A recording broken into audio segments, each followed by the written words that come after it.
अस्सलाम वालेकुम नाज़रीन, आज हम लोग बात करने जा रहे हैं सेंसेशन की। Welcome back to another episode of enema.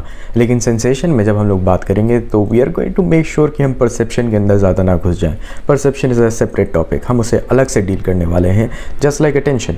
तो आज हम लोग बस सेंसेशन एंड सेंसरी ऑर्गन्स की बात करने वाले हैं। आप लोगों को याद होगा, हमने जब नर्वस सिस्टम पढ़ा था तो हमने न्यूरॉन्स के बारे में काफ़ी कुछ पढ़ा था, लेकिन मैं इतना डेप्थ में नहीं जाने वाला क्योंकि मैंने ऑलमोस्ट सब कुछ न्यूरॉन के बारे में उसी वीडियो के अंदर समझा दिया था। ऑन दी अदर हैंड, हम लोग आज सेंसरी ऑर्गन्स पढ़ते वक्त ज़्यादा सेंसरी ऑर्गन्स के अंदर भी नहीं घुसेंगे क्योंकि आप लोगों को आंसर लिखने तक की बात नहीं समझानी है। आप लोगों को एक ब्रीफ ओवरव्यू देना मेरा मकसद है। इसका मतलब ये नहीं है कि मैं आपको बैठ के बिल्कुल ईयर की पूरी एनाटमी समझाने लग जाऊँ, like I did with the brain, and I am sorry for that. But without much further ado, let's get started. तो यार, आप लोगों को याद होगा कि जब हमने सेंसेशन की बात करी थी तो हमने एक फिनोमेना पढ़ा था, उसका नाम था ट्रांसडक्शन। अब ट्रांसडक्शन क्या होता है? ट्रांसडक्शन मैंने आपको तब भी समझाया था कि it is the process of your nerve cells transcoding the physical stimulus जो सामने से आपको मिल रहा है, उसको नर्व सिग्नल के अंदर कन्वर्ट करने का प्रोसेस, तो उसको हम लोग ट्रांसडक्शन कहते हैं। जैसे फॉर एग्जांपल, मान लीजिए मैं एक सुई लाया, सुई को मैंने अपनी उंगली पे चुभाया। अब सुई का उंगली पे चुभना, ये तो मेरा ब्रेन एक्सपीरियंस नहीं कर सकता, राइट? क्योंकि मैंने तो उंगली पे चुभाया है। एक्सपीरियंस पूरा का पूरा इजाद होता है आपके ब्रेन के अंदर। तो इसको ब्रेन तक ले जाने के लिए इस मीडियम में तो नहीं जा सकती ना सुई, क्योंकि ऐसा तो होता नहीं है कि सुई जो है वो आपकी उंगली से होते हुए पूरी चली जाए। उसको नर्व इम्पल्स के अंदर कन्वर्ट करना ज़रूरी है, and this is exactly what transduction is. अब दो चीज़ों के अंदर डिफ्रेंशिएट करना समझ लें, बिकॉज ये आपको यूजुअली बहुत ही कम लोग एक्सप्लेन करेंगे। There is adaptation and then there is habituation. Habituation is a perceptual process in some sense, and adaptation is more of a sensory process. See, अगर आपने कभी कभी सोचा है कि अगर आपको एक आवाज़ बहुत देर तक सुनाई देने लग जाए तो आप उसे इतने अच्छे से सेंस नहीं कर पाते, that is your sensory adaptation. On the other hand, habituation तब होता है जब एक ही चीज़, एक ही स्टिमुलस बहुत ज़्यादा बार आपको दिखाई दिया जाए। अब आप कहेंगे यार इसमें फ़र्क क्या है? वेल, फ़र्क ये है कि मान लीजिए आप एक बच्चे को मार रहे हैं, हो सकता है आप ही का बच्चा हो, ठीक है, लेकिन उसके अंदर अगर आप उसे बार बार मारते रहें, रोज़ मान लीजिए उसे पिटाई पड़ रही, तो वो हैबिचुएट हो जाएगा। He is not going to respond to it any more. उसे सेंसेस तो मिल रहे हैं, right, but he has grown habitual to it. आप उस पर अब रिएक्ट भी नहीं करेंगे। हो सकता है पहले वो एक दो थप्पड़ पे रिएक्ट करता हो और उसके बाद वो हैबिचुएट हो जाता हो, या उसके बाद उसका सेंसरी एडेप्टेशन हो जाता हो, लेकिन अब तो वो ऐसा हो गया है कि वो शुरुआत में रिएक्ट भी नहीं करता, and that is exactly what habituation is. So habituation is growing bored, growing tired of the same stimulus being presented to you over and over again during a long duration of time usually. लेकिन sensory adaptation is more short term in nature. Sensory adaptation में अगर एक चीज़ आपको लगातार सुनाई जाए, आप लगातार तो बच्चे को 2, 3, 4 दिन तक नहीं मार रहे, आई होप आप नहीं मार रहे, राइट, लेकिन अगर आप उसे 2, 3 और 4 मिनट तक लगातार एक आवाज़ सुनाते रहेंगे तो उसके सेंसरी अडेप्टेशन उसका हो जाएगा, and that is the difference between adaptation and habituation. And sometimes people use habituation and adaptation interchangeably. They're usually referring to this one phenomena right here, which is technically termed as habituation. जब हम लोग adaptation को इस sense में बात करेंगे कि वो prolonged exposure की वजह से किसी चीज़ को हमें सेंस करने में दिक्कत आ रही है, तब हम लोग sensory adaptation वर्ड बोलते हैं। तो यानी कि एक सेंसरी वर्ड जो है वो एक और ऐड हो जाता है इस पूरे टर्म के अंदर। इनफैक्ट जहाँ तक सेंसेस की बात है तो एक पूरी थ्योरी है साइकोफिजिक्स के अंदर, which is really the phenomena of the relationship between physical stimulus and your perceived mental image. यानी एक पूरी फील्ड अपने आप में एक स्टडी है कॉग्निटिव साइकोलॉजी के अंदर। तो अगर हम लोग इसके अंदर एक थ्योरी को देखेंगे जिसका नाम है सिग्नल डिटेक्शन थ्योरी, तो वो यही बात करती है कि आपका ब्रेन कॉन्स्टेंटली फिल्टर कर रहा है इंपॉर्टेंट इन्फॉर्मेशन को अनइम्पॉर्टेंट इन्फॉर्मेशन से। तो कभी कभी सिग्नल और नॉइज़ के बीच में कन्फ्यूजन हो जाता है। अब आप लोग बोलेंगे सिग्नल क्या है, नॉइज़ क्या है? Well, signal is your important information and noise is just everything else. For example, आप एक शादी के अंदर हैं, आप खाना ठूसे जा रहे हैं, लेकिन घर जाने का वक्त हो गया है। I know that really hurts जब आप खाना खा रहे हो, बीच में आपकी फैमिली बोले चलो चलना है, जल्दी जल्दी ठूसो, लेकिन अब आपकी अम्मी आपको बहुत ज़्यादा ज़ोर ज़ोर से बेटा बेटा करके चिल्ला रही हैं, आप अटेंशन नहीं पे कर रहे। आपकी अम्मी ने फ़ौरन आपका नाम लिया and exactly then you turn back. Even तो हो सकता है बेटा बेटा की आवाज़ भी आपके कानों में आ रही हो, या आप इतने क्लोज प्रॉक्सिमिटी में अपनी अम्मी से खड़े हों कि आपको वो सुनाई दे रहा था, लेकिन you are not reacting to it, you are not able to distinguish the signal which was your mother's voice from the noise. और नॉइज़ क्या थी? नॉइज़ आसपास जो लोग सारे बात कर रहे हैं या सब लोग जो सीख कबाब के ऊपर टूटे पड़े हैं, वो लोगों की आवाज़ें थी। तो इसलिए आपकी मम्मी ने क्या किया? आपकी मम्मी ने एक बहुत ही फाइन ट्यून सिग्नल आपको भेजा, आपका नाम मोहम्मद, फातिमा, कुछ भी, और उसके बाद आपने एकदम से उसे कैच कर लिया in the whole surrounding noise के अंदर। तो ये कैसे हुआ? Well, this is something that is also known as the cocktail party effect, जिसके अंदर आपका नाम इतना ज़्यादा फाइन सिग्नल हो जाता है आपके ब्रेन के लिए कि अगर आप एक पार्टी के अंदर भी हों और आपका नाम किसी दूसरी कन्वर्सेशन के अंदर भी मेंशन हो, तो आप फ़ौरन कान लगा के सुनने लग जाते हैं, ये मेरी बात कहाँ पे हो रही है यार। And this is exactly what we call the signal to noise ratio. जब भी कोई सिग्नल बहुत ही अच्छा होगा तो वो हमेशा ज़्यादा एबल होगा to be caught by our ears. Of course this also depends on आप किस टाइप के पर्सन है। हो सकता है आपकी सेंसिटिविटी बहुत ही ज़्यादा हाई हो सकता है आपकी सेंसिटिविटी बहुत ही ज़्यादा लो हो। अगर आपकी सेंसिटिविटी बहुत ही ज़्यादा हाई है then you are of course more likely to be able to catch signals. अगर आपकी सेंसिटिविटी लो है एंड आपको ज़्यादा फ़र्क नहीं पड़ता, वेल, तो आपकी अम्मी को आपको पकड़ के ले जाना पड़ेगा यार। Now let's come to the most important sense organ, your eyes.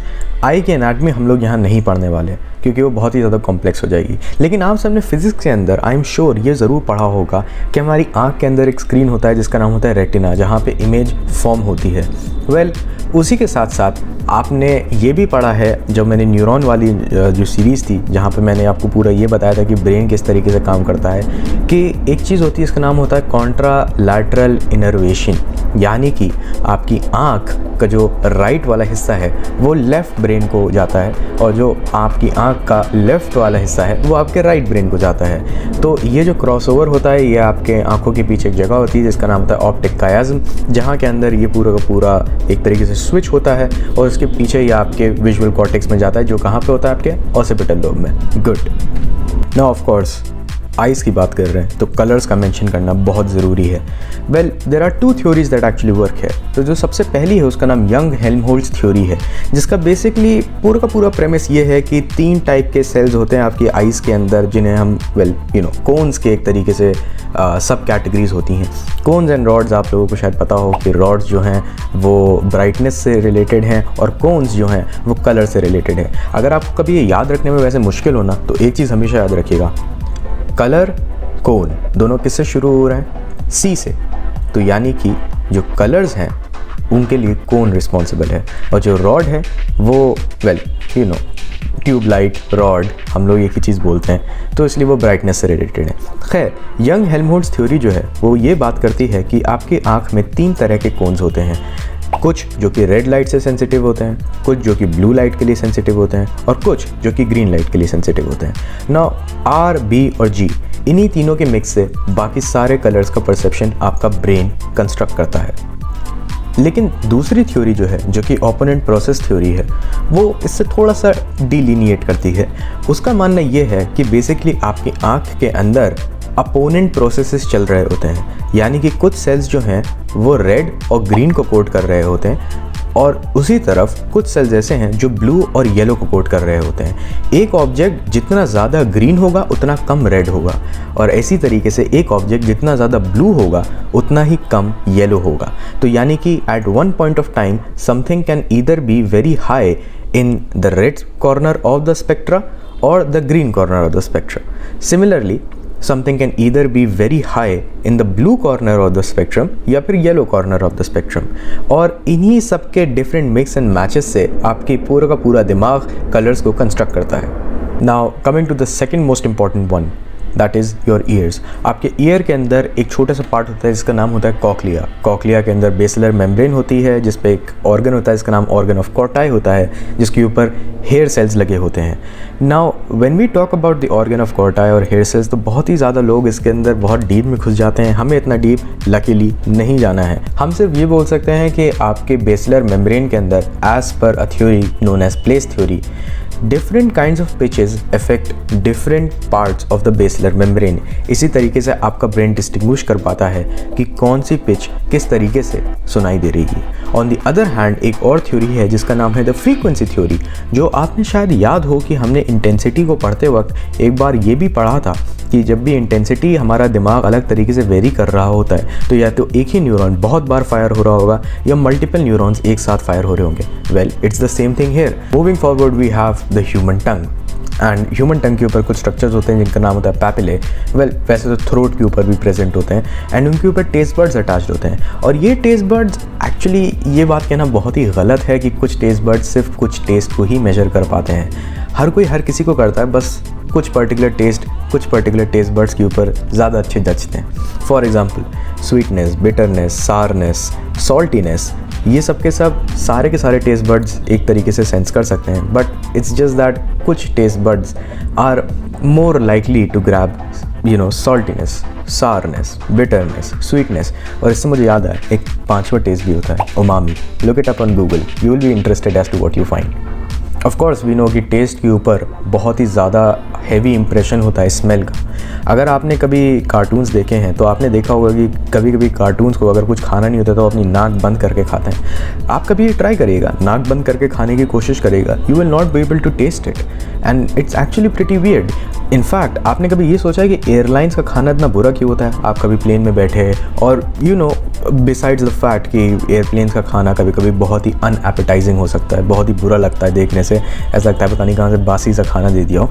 लेकिन आप उसे कभी टेस्ट करके देखिएगा तो आपको लगेगा कि यार मैं इसको टेस्ट भी नहीं कर पा रहा। मतलब दाल के अंदर क्या नमक ही नहीं, कुछ भी नहीं, कभी पता भी नहीं लग रहा। पानी से रिप्लेस कर दो इसे, पता भी नहीं लगेगा मुझे ये क्या था। ये वो इसी वजह से होता है क्योंकि एट सच हाइट्स आपकी जो स्मेलिंग कैपेसिटी होती है वो काफ़ी नीचे जा चुकी होती है। तभी आप कभी भी किसी भी एयरलाइन के अंदर फ्रेशनर्स का इस्तेमाल होता हुआ नहीं देखेंगे, बिकॉज दे नो कि आपको अगर बदबू आ भी रही है तो कुछ टाइम बाद नहीं आएगी, because when they will be up in the air flying you will not be able to smell anyway. And now finally we are here at the nose. Now the human nose has something known as the olfactory epithelium in the upper part of your nose. वहाँ पे एक तरीके से ढेर सारे nose hair होते हैं and वो डिफरेंट कंपाउंड्स को पकड़ के उनको olfactory bulb तक सप्लाई करते हैं, which is basically a neural compound in some sense, a neural structure, जहाँ से उसका interpretation possible हो पाता है। Now there is something very starkly similar with the way you smell and the way you taste, which is कि compounds need to be dissolved in order to be tasted or smelled। यानी कि आपकी नाक के अंदर अगर कोई smell जा रही है तो उस कंपाउंड को वहाँ पे पहले डिसॉल्व किया जाएगा, तभी नोज़ हेयर उसे पकड़ सकता है। सिमिलरली अगर आप अपने मुंह के अंदर कोई भी ऑब्जेक्ट रखेंगे तो if it is tasteless then chances are कि वो हो सकता है सही से डिसॉल्व हुआ ही ना हो। तो it is important to be dissolve first and only then can you taste that particular thing और smell that particular thing. Now I know that I gave the hint कि nose would be the last thing that we would be studying, लेकिन एक बहुत ही interesting चीज़ मुझे मिली जो मैं आप लोगों के साथ शेयर करना चाहता था, and that is the way pain works. Now pain is something that we all feel, and well, I mean emotional and physical pain are both responded to by the same centers in our brain. But आपको क्या पता है कि there is a theory which is called as the floodgate theory या फिर the gate theory of pain, जिसके अंदर basically signals आपस में कम्पीट कर रहे होते हैं for the brain, for their attention. So आपने कभी वो लोगों को देखा है जो इंजेक्शन लगने से पहले अपना हाथ बहुत ज़ोर से काट लेते हैं, या फिर कभी कभी कोई बहुत ही इंपॉर्टेंट सर्जरी हो रही होती है और एनेस्थीसिया अगर नहीं होता है तो मूवी के अंदर जो हीरो होता है वो कोई स्पून या फिर कोई तौलिया उसको अपने मुंह में डाल के उसे बहुत ज़ोर से दबाता है, which otherwise would have caused him pain, but he is doing that in that moment to sort of alleviate it. In fact अगर आप बहुत ही ठंडे ठंडे आइस के जो क्यूब्स होते हैं वो अगर अपने हाथ पे ऐसे ही रख लेंगे, you will not be able to do that, आप उन्हें फ़ौरन झटक देंगे। लेकिन जब आपको बहुत ही बुरी तरीके से चोट लगी होती है तो आप फ़ौरन आइस क्यूब्स लेते हैं और उनको उन प्लेस पे लगा देते हैं। This actually serves a dual purpose. पहले तो वो उस एरिया को नम कर देता है जो कि हिस्टामिन की मात्रा वहाँ पे गिरा देता है, जिसका मतलब वहाँ पे इन्फ्लेमेशन कम होगा, but at the same time आपका ब्रेन जो है वो एक वक्त पे एक ही पेन को प्रोसेस कर सकता है। तो इसीलिए you introduce another pain which may not be as lethal और एज फेटल, एंड उसको प्रमोट करते हैं इन अ सेंस कि वो जो मेन पेन था उससे हाईलाइट या स्पॉटलाइट छीन ले। And that was all for pain and other senses, and I hope to see you in the next one. Take care.